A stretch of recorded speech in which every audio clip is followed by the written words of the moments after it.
안녕하십니까, 김치영입니다. 소비자가 분할 상환금을 연체하면 빚 전체에 더 비싼 이자를 부과하던 금융회사들의 관행에 제동이 걸립니다. 앞으로는 대출 잔액 전체가 아닌 연체된 금액에 한정해서 연체 가산 이자를 물릴 수 있게 되는데요. 자세히 들어보겠습니다. 이스라엘과 하마스의 전쟁 여파로 국제 물류도 차질이 생기고 있습니다. 예멘 반군이 이스라엘과 하마스 간 전쟁에 개입하려는 의도로 중동의 해상 요충로인 홍해를 통과하는 선박들을 공격하고 있는데요. 여기를 통과해야 하는 수출 화물선들 운행에 비상이 걸렸습니다. 올해 부동산 시장은 규제 완화와 공급 활성화 대책, 특례 보금자리론 같은 관련 제도 변경에 따라 시장 상황이 급변했는데요. 내년 2024년에는 어떤 제도들이 부동산 시장에 새롭게 도입 시행되는지 잠시 뒤 자세히 알아보겠습니다. 12월 21일 목요일 손에 잡히는 경제 광고 듣고 시작합니다. 이진우 기자의 휴가로 저 김치영 경제뉴스 큐레이터 오늘 하루 더 진행을 합니다. 내일 이진우 기자 돌아오니까요. 하루만 더 참으시면 될 것 같습니다. 자, 목요일은 서은영 경제뉴스 큐레이터 그리고 박세훈 작가, 행복자산관리연구소 김현우 소장과 함께합니다. 어서 오십시오. 안녕하세요. 네. 먼저 부동산 시장 얘기부터 좀 해볼까요? 김현우 소장께서 가져오셨는데 내년부터 새로 생기거나 바뀌는 부동산 제도 어떤 걸 저희가 좀 주목해야 됩니까? 많은 분들이 이미 관심 가지고 알고 계실 텐데요. 신혼부부하고 아이를 출산한 가구에 이제 청약과 대출에서 새로운 혜택이 생깁니다. 먼저 대출부터 보면 신생아 특례 대출 이게 새로 생기는데 올해 이후 그러니까 2023년 1월 1일 이후에 출산한 무주택 세대가 9억 원 이하의 주택을 구입할 때는 최대 5억 원 한도 내에서 연 1.6에서 3.3% 금리로 대출을 받을 수 있고요. 5억 원 이하 주택의 전세 자금을 빌릴 땐 3억 원 한도로 연 1.1%에서 3%의 금리로 대출이 가능합니다. 지금 디딤돌이 한 2% 중반에서 3% 중반이니까 이보다 훨씬 조건이 좋네요. 그렇습니다. 그리고 이제 한도라든가 그 소득 기준 이런 것들도 완화가 돼 있고요. 물론 지금도 이미 전세 자금 빌릴 때 신혼부부용 버팀목 전세 자금 대출 이런 게 있고 집 살 때는 디딤돌 대출, 특례보금자리론 이런 게 있는데 일단 가장 크게 다른 점은 소득 기준이 완화됐다. 그리고 대상 주택의 가격 그리고 대출 한도가 높아진다. 요 차이입니다. 더 많은 사람들이 빌릴 수 있고 그리고 그렇습니다. 적용 주택도 좀 많아진다 이런 얘기예요. 기존 주택 구입 자금 같은 경우에는 이 신혼부부 합산 최대 8,500만 원까지만 가능하거든요. 그런데 신생아 특례 대출 같은 경우에는 부부 합산 소득이 1억 3천만 원까지도 가능하니까 이 맞벌이 하면서 이제 소득 높으신 분들이 이용하실 수 있을 것 같고 주택 가격도 6억 원이었던 게 이제 9억 원 이하까지 됩니다. 전세 자금 대출도 마찬가지로 소득 기준은 똑같습니다. 1억 3천만 원까지로 확대되는 거고 이럴 경우에 이제 대상이 넓어지기는 하는데요. 이제 고민이실 게 만약 그러면 지금 내가 요 조건에 맞는다고 한다면 지금 받고 있는 대출을 내년에 갈아탈 수 있을 것이냐. 대환이 가능하냐.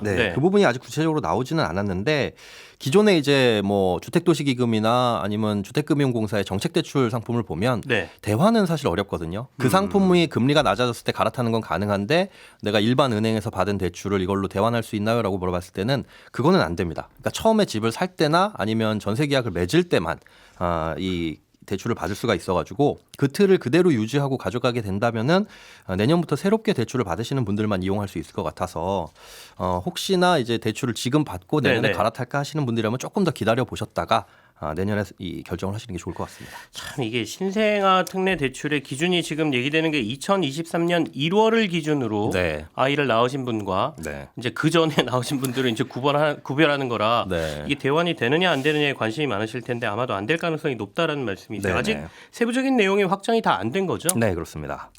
아마 예산안 통과 때문에 지금 확정을 못 하고 있다라고 했는데 예산안 통과가 됐으니까 조만간 세부 규정들이 나오지 않을까 싶습니다. 나오면 조금 더 나중에 한 번 더 알려주십시오. 알겠습니다. 청약제도도 바뀌는 게 좀 있나요? 네, 신생아 특례 대출처럼 이제 출산 장려 차원에서 새롭게 특별 공급이 생기고 그다음에 기존의 청약제도에도 약간의 변화가 생깁니다. 일단 우선 주택 공급 유형이 지금 정부에서는 뉴홈이라고 해가지고 크게 세 가지로 나눌 수 있는데 그냥 분양받으면 그냥 내 집이 되는 일반형이 있고 또 임대로 살다가 일정 기간 지나면은 분양 여부를 선택할 수 있는 선택형이 있고 그리고 내 집이기는 하지만 공공과 차익을 나중에 나누는 나눔형이라는 게 있습니다. 모집 공고일 기준으로 과거 2년 내에 출산을 했거나 혹은 출산 예정인 세대는 이 신생아 특별공급이라는 거에 청약을 넣을 수 있는데 앞서 설명드린 일반형의 경우에는 전체 물량 중에 20%가 신생아 특별공급으로 나오고요. 선택형은 30%, 나눔형은 35%의 비율로 공급이 됩니다. 다자녀 가구 특별공급 요건도 지금은 3명이 다자녀로 보는데 이제 2명 이상으로 완화가 되고 네네. 자녀 수에 따른 배점도 달라집니다. 근데 지금 이렇게 쭉 설명드린 걸 들어보시면 아이를 낳으면은 어디 특별공급에서 조금 주택 공급에서 유리하구나 청약에서 이렇게 생각하실 수가 있는데 그런 거 아니에요? 사실 전체 공급이 늘어나야지 되고요. 이게 경쟁만 조금 힘들어지는 거거든요. 대상자가 많아지는 거니까.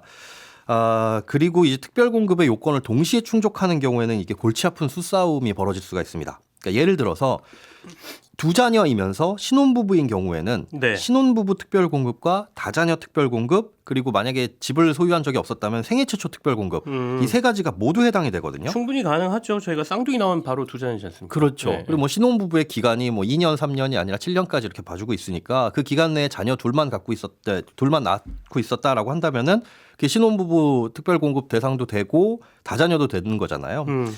그런데 이게 신혼부부 특별공급하고 다자녀 특별공급 같은 경우에는 점수에 따라서 입주자를 선정하는데 네. 두 특별공급의 배점표가 다릅니다. 배점 항목도 다르고. 뭐 거주 기간을 본다거나 혼인 기간, 청약 통장 가입 기간, 무주택 기간 이렇게 보는데 생애 최초 특별 공급은 또 추첨제예요. 그러니까 이 3가지 중에서 내가 어느 쪽에 유리한지 계산하는 게 실시간으로 특별 공급을 신청한 경쟁률이 나오면 그걸 보고 좀 선택을 할 수 있을 텐데 그런 것도 네. 아니고 사전에 이제 한 가지만 또 청약을 할 수 있어서 사전에 놓고 이걸 가지고 어떤 거에 사람이 몰릴지 이걸 놓고 굉장히 고민을 해야 되는 상황이 벌어질 수가 있습니다. 이것도 무슨 컨설팅 회사 생기나요? 이미 있더라고요. 이미 있어요? 청약 전문 학원 같은 게 저희가 대학 갈 때 이런 눈치 작전을 엄청 하는데 이제 주택 마련할 때도 눈치 작전하고 컨설팅까지 받아야 되는 겁니까? 네, 그렇게 좀 그 정도로 좀 복잡하다는 네. 말씀이시네요. 올해까지만 적용되고 내년부터는 사라지는 제도도 있습니까? 네, 이제 좀 확인을 하셔야 될 게 네네. 전세 세입자라든가 아니면 임대사업자분들이 조금 신경을 쓰셔야 될 게 있습니다. 올해 5월부터 전세보증보험 가입 요건이 강화됐잖아요. 네. 그 보증금을 못 돌려받으면 허그에서 보증금을 보험금처럼 주는.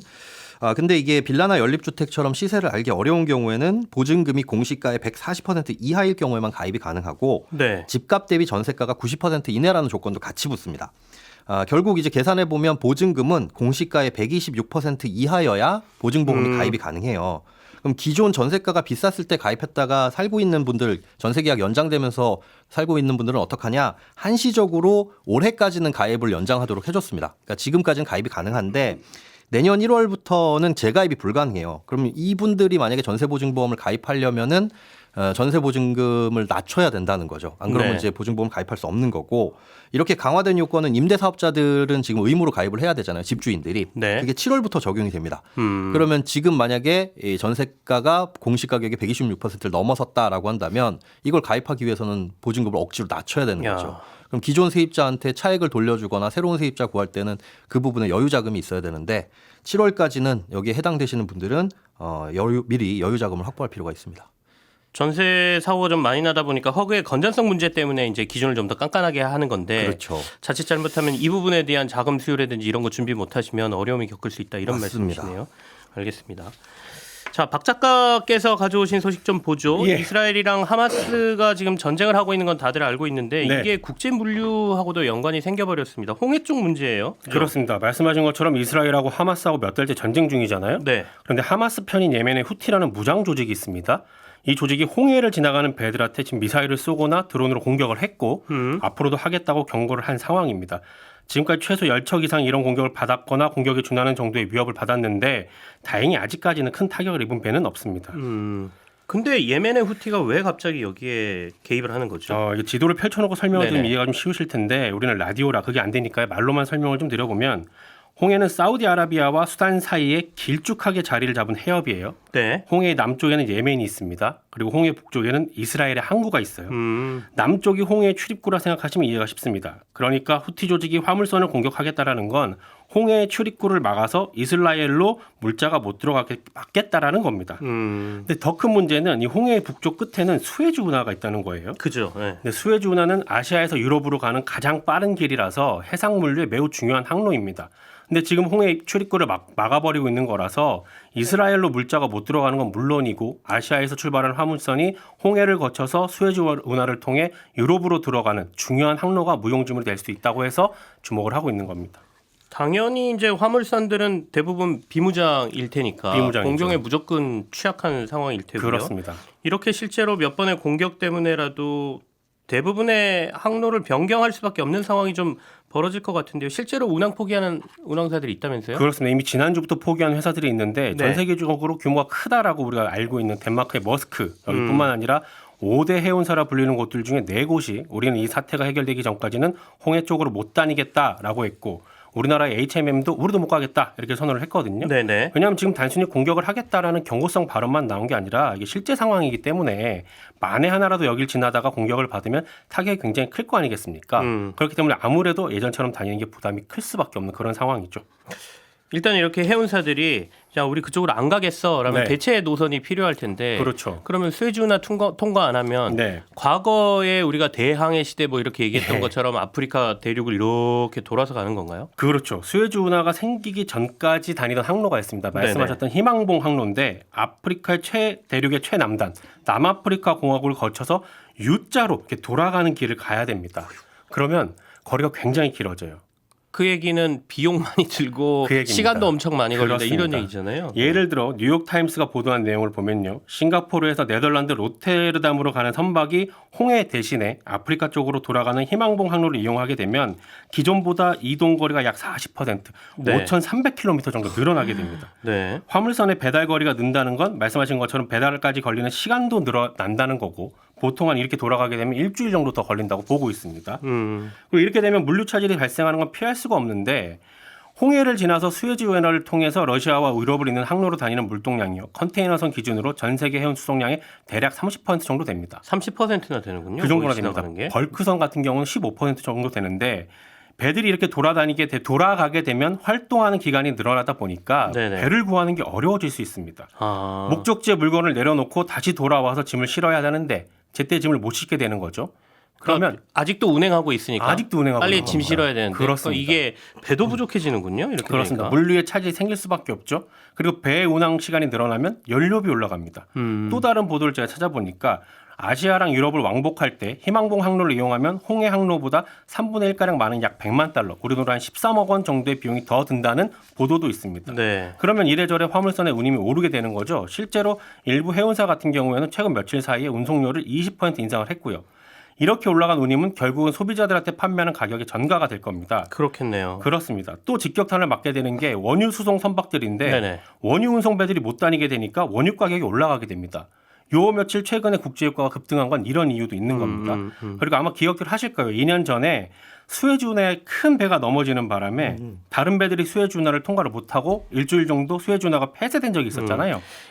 넘어지진 않았고요. 그 당시에 걸쳤습니다. 넘어졌다 그러니까 진짜 배가 좌초된 줄 아시는데 양쪽 끝에 걸쳤죠. 근데 저희가 이제 걸쳤죠. 좌초라고 표현을 했으니까. 살짝 누웠다 네. 정도. 근데 그 일주일 동안 국제유가가 6% 정도 뛰었거든요. 그렇기 때문에 앞으로도 지금 이 사태가 만약에 계속된다면 글로벌 경제에 큰 타격을 주게 될 거라는 게 걱정인 건데 지난 한 2, 3년간 우리도 그렇고 전 세계가 물가 끌어내리느라 이제 겨우 물가가 조금 잡혀가는 모양새였잖아요. 그렇네요. 그래서 내년에 미국이 금리를 내리느냐 마느냐 요 얘기를 하고 있는 타이밍인데 이미 지금 국제 유가랑 가스 가격이 급등을 하고 있고 이 가격이 올라가게 되면 또 물건 가격이 오르게 되거든요. 그렇게 되면 물가지수가 올라가고 그러면 금리를 내리는 시점이 예상보다 더 길어질 수 있습니다. 바로 이런 이유 때문에 지금 홍해에서 벌어지고 있는 사태를 우리가 주의 깊게 보게 되는 겁니다. 민감한 시기에 민감한 지역에서 문제가 좀 터졌다 이렇게 보이는데 실제로 그렇습니다. 국제유가가 70달러 아래로 배럴당 내려갔다가 다시 70달러 위로 그렇죠. 최근에 올라온 것도 이 영향이라고 봐야 되겠죠. 그렇습니다. 그리고 이 운송업체들은 또 주가가 오르더군요. 저 보니까 그러니까 아까 말한 대로 운송 비용 늘어나면 네. 뭐 소비자야 어떻게 되든 간에 일단 운송업체들은 이익이 이익이 올라간다. 그렇죠. 이렇게 또 주식시장을 보는 것 같습니다. 네. 그래서 돈 거래하는 쪽에서는 참 냉정하다. 소비자의 마음을 전혀 몰라준다. 네. 이런 생각도 좀 듭니다. 서은영 뉴스 큐레이터가 가져온 소식 좀 보겠습니다. 이게 관심이 좀 많으실 것 같아요. 빚을 제때 갚지 못한 이른바 연체 채무자를 보호하는 제도가 몇 가지 도입될 거다라는 소식인데 국회에서 통과되고 뭐 뒷받침할 법안들이 좀 나왔다라고 하는데 어떤 건지 좀 짚어주십시오. 네, 이르면 내년 9월이나 10월부터 시행될 제도인데요. 은행이나 카드사, 캐피탈, 대부업체에서 돈을 빌렸는데 2개월 이상 이자나 원리금을 못 갚았다. 그러면 지금은 이제 보통 2개월 연체 시점부터 대출 잔액 전체 가산이자까지 붙은 연체 가산이자를 내야 되거든요. 네. 그런데 앞으로는 2개월 이상 연체해도 연체된 만큼의 분할 상환금에 한해서만 연체 가산이자를 내게 된다는 겁니다. 좀 조금 복잡하실 수 있는데요. 예를 들어 설명해 주시면 좋을 것 네. 같아요. 네. 제가 만약에 이제 이달 1일, 12월 1일에 은행에서 연 5% 금리로 이제 매월 이자만 내는 만기 일시 상환 방식으로 4,800만 원을 빌렸다. 이렇게 네. 한번 가정을 해볼게요. 그럼 이 경우에 매달 갚아야 하는 이자가 20만 원입니다. 그럼 제가 이제 계약 당시에 받은 약관에 보면 약속한 분할 상환금을 제때 안 갚으면 미리 정한 연체 이자율로 지연배상금 내야 합니다. 이렇게 써 있거든요. 네네. 그리고 연체 이자율은 모든 은행이 똑같은데 지금 저한테 적용한 대출 금리에다가 3%의 연체 가산 이자율을 더합니다. 그러니까 저는 5% 금리라고 말씀드렸잖아요. 네네. 그러면 8%의 연체 이자율을 물게 되는 거죠. 그렇네요. 네. 그럼 이제 내년 1월 1일에 제가 첫 번째 이자 20만 원을 갚아야 하는데 못 갚았다. 그러면 2월 1일이 되면 이제 40만 원 이자가 당연히 발생하겠죠. 두 달치. 네네네. 거기에다가 1월에 못 갚은 20만 원에 대해서 연 8%의 연체 이자 한 1,300원 정도 되는데 이 이자를 더 내야 됩니다. 그런데 여기까지는 별 문제가 없죠. 그런데 2월 1일에 이자를 또 못 갚았어요. 2달 연체하게 그리고 되면. 3월 1일이 됐습니다. 네. 그럼 이때부터 이제 문제가 커지는데 왜냐하면 이때부터는 은행이 저한테 대출 계약 취소할 거니까 빌려간 돈이랑 못 갚은 이자 모두 상환하세요. 이렇게 요구를 할 수 있는 권리가 생깁니다. 그래서 그러면서 이제 연체 1개월 때까지는 못 갚은 이자에만 8%의 연체 이자를 물렸던 거를 이제는 남아있는 대출 원금에 물리면서 빨리 갚으라고 독촉을 하기 시작합니다. 대출금이 이제 4,800만 원이면 매달 32만 원의 연체 이자가 붙는데 네. 2월 1일에 갚았다면 40만 원 조금 넘게 이자를 냈을 테지만 3월 1일이 되면 갑자기 100만 원 넘는 이자가 붙어 있는 거예요. 거의 2배 이상 나오네요. 그렇죠. 네. 그래서 이 연체 기간이 길어질수록 다시 당연히 이제 빚이 늘어나는 속도가 빨라질 수밖에 없고 또 이제 보통 취약 차주 같은 경우에는 금리 수준이 상당히 높은 제2금융권 대부업체 뭐 이런 네네네. 것들 이용하는 경우가 많으니까 이 경우에는 연체 이자 부담이 훨씬 클 수밖에 없습니다. 일단은 뭐 대출하신 분들은 2개월 이상 연체하면 이자 너무 높아지니까 그 안에는 갚아야 된다 이런 얘기가 되겠고 이거 2개월이라는 기간이 너무 짧은 거 아니냐 뭐 이런 얘기도 될 것 맞아요. 같고요. 원래는 그랬습니다. 네, 그러니까 네. 결국에는 돈 빌려준 데에서 빨리 갚도록 하기 위해서 연체 이자를 나중에는 전체 잔액까지 다 붙여버린다 이런 얘기 아니겠습니까? 그러면 이제는 이렇게 안 하고 아까 못 갚은 이자에만 연체 이자를 붙이겠다 이런 얘기인가요? 그렇죠. 근데 이제 이거는 만기시 상환이면 못 갚은 이자에만 붙는 거고요. 네네. 만약에 원리금 분할 상환 방식이면 또 원리금을 제때 못 갚은 만큼은 거기에다가 이제 연체 가산 이자가 붙게 되는 겁니다. 그래서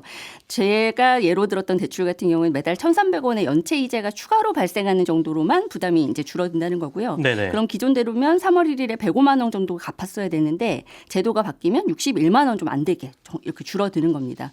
이렇게 제도 손질하게 된 게 예전부터 이제 줄곧 우리나라 연체 이자 불리는 방식이 채무자들한테 너무 불리하다. 그러니까 채무 상환을 뭐 독려하기 위한 제도라는 거 감안해도 다른 나라 비교했을 때 지나치게 금융사에만 유리하게 설계돼 있다 이런 얘기들 많이 했거든요. 네. 그래서 이제 두 달부터 이렇게 하지 말자, 두 달치부터 이렇게 하지 말자 이런 이야기도 나왔었지만 이번에는 그냥 차라리 원금 잔액에 물리는 방식 말고 연체된 만큼의 돈에만 물리는 방식으로 바뀌자 이렇게 법이 바뀐 겁니다. 이건 소비자한테 도움이 되는 거네요. 네, 근데 다만 이 법이 시행된 이후에 새로 체결이 되거나 갱신 연장된 계약만 바뀐 정도가 네. 제도가 적용이 되고요. 5천만 원 미만의 개인 대출에만 적용이 됩니다. 알겠습니다. 또 바뀌는 게 있습니까? 지금은 빚을 갚기 어려운 상황이 되면 신용회복위원회 통해서 채무를 조정하는 제도가 있는데 앞으로는 개인이 직접 금융회사에 채무 조정을 요청할 수 있고요. 네. 금융회사는 요청받은 뒤 10영업일 이내에 채무 조정 여부를 심사해서 알려줘야 합니다. 나 빚 갚기 힘드니까 네. 좀 탕감해 줄 수 있으면 해주세요. 이자 좀 조정해 주세요. 이렇게 그렇습니다. 요구할 수 있다는 얘기네요. 네, 그리고 이 심사 진행되는 기간에는 추심할 수 없고요. 이 제도는 원금 3천만 원 미만인 경우에 활용을 하실 수 있습니다. 그리고 또 한 가지는 이제 추심 총량 제도라고 해서 제가 네. 빚을 오랜 기간 못 갚았어요. 그럼 이제 금융회사가 일주일 동안 저한테 이제 전화해서 독촉을 이제 하는데 네. 이 앞으로는 일주일 동안 8번 이상은 돈 갚으라고 독촉하면 안 됩니다. 7번까지만 가능해지고요. 제가 근무하는 시간에는 연락하지 말아주세요. 내지는 집으로는 전화하지 말아주세요. 이렇게 요구하면 추심을 방해하려는 목적이 아닌 한 받아줘야 합니다. 비교적 소액의 경우에는 금융사에 직접 채무 조정을 신청할 수 있다. 이렇게 이해하면 되고 네. 그리고 채권 추심도 총량제가 있어서 일주일에 8번. 8번도 좀 많은 것 같다는 생각이 들긴 하는데 7번까지 네. 가능합니다. 금융사들 입장에서는 또 돈은 받아야 되니까 어떻게 이해해야 되나요? 아무튼 조금 조정되는 제도가 있다고 했으니까요. 좀 기억하시길 바라겠습니다. 잠시 광고 듣고 돌아오겠습니다. 네. 제가 좀 서둘러서 광고를 내보냈네요. 이진우 기자의 빈자리는 이런 데서 저희가 느낄 수 있는 거죠, 그렇죠? 조금만 더 얘기를 해보겠습니다. 네. 일본의 대표적인 기업 도시바가 상장 폐지됐습니까? 네, 어제부로 도쿄 증시에서 퇴장을 했는데요. 네. 이 도시바는 설립된 지 150년 가까이 된 일본 대표 기업인데요. 일본 반도체 역사의 산증인이기도 합니다. 또 세계 최초로 낸드 플래시 메모리 노트북 만든 회사가 바로 도시바인데 네. 특히 일본 사람들한테 이 회사 정말 의미가 남다른 게 뭐 냉장고, 세탁기, 컬러 TV, 진공청소기 집마다 다 있는 거잖아요. 이걸 네네. 처음으로 메이드 인 재팬의 제품으로 안겨줬던 회사입니다. 일본만 아니라 우리도 사실 아, 어렸을 때 맞아요. 도시바 제품 많이 맞습니다. 봤죠. 네. 그런데 이제 일본이 반도체 주도권을 우리나라에 빼앗기면서 사세가 빠르게 기울었고요. 이후에 뭐 분식회계, 정부 기조에 또 발맞춘답시고 차세대 먹거리로 진출했던 원전 사업까지 실패하면서 회사 사정이 많이 안 좋아졌습니다. 그러면서 올해 사모펀드로 주인이 바뀌었고 이 과정에서 상장 폐지가 진행된 겁니다. 야, 이 시대에 발맞추지 못하면 회사의 운명이 어떻게 되는지를 저희가 도시바 사례에서 또 한번 봅니다. 자, 오늘은 박세훈 작가, 서은영 뉴스 큐레이터, 김현우 소장과 함께했고요. 저는 김치영이었습니다. 내일은 이진우 기자가 돌아옵니다. 들어주신 분들 고맙습니다.